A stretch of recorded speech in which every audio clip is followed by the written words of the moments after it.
মাধ্যমিকের পরীক্ষা চলাকালীন প্রথম দিনে প্রসব যন্ত্রণা উঠল এক পরীক্ষার্থীর।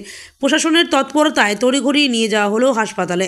মুর্শিদাবাদ জেলার কান্দির বাগডাঙ্গা রামেন্দ্র সুন্দর বিদ্যাপীঠের ছাত্রী হাসিনা খাতুন। এবছর তার পরীক্ষার সেন্টার পড়েছিল কান্দি রাজা মনীন্দ্রচন্দ্র উচ্চ বালিকা বিদ্যালয়ে।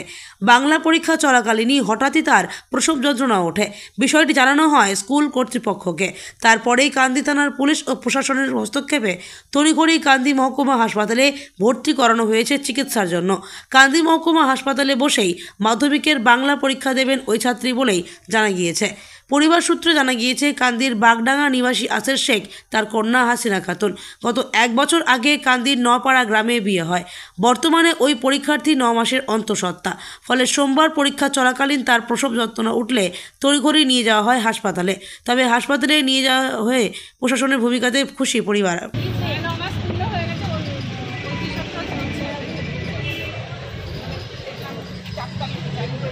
একদম টেনশন করবেন না, ঠিক আছে?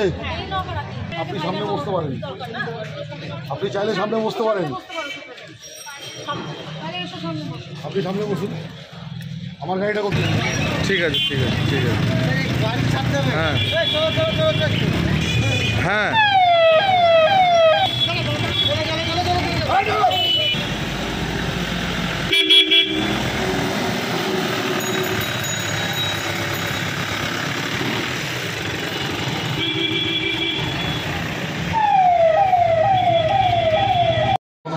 10 মাস আগে বিয়ে হয়েছে, 9 মাসের প্রেগনেন্ট। এই মাধ্যমিক পরীক্ষা দিতে এসে হঠাৎ পেটে ব্যথা দেখছি। দিল্লি এসছে, কান্দি থানা থেকে পুলিশ এনেছে, সাংবাদিকরা সব এসছে, ভর্তি করে দিচ্ছে হসপিটালে। এখন কেমন আছে? এখন ভালো আছে, সুস্থ আছে, পরীক্ষা দিচ্ছি। পরীক্ষা দিতে পেরেছে? বলছি কোন স্কুলে পড়তো? বাগডাঙ্গার স্কুলে, বাগডাঙ্গার হাই স্কুলে পড়া হয়েছে। কি নাম? হাসিনা খাতুন। হাসিনা খাতুন, মানে এই যে আচ্ছা, আপনার কি নাম? আমার নাম নজিফা বিবি। এখন কোথায় পরীক্ষা দিচ্ছে? এখন হসপিটালে পরীক্ষা দিচ্ছি।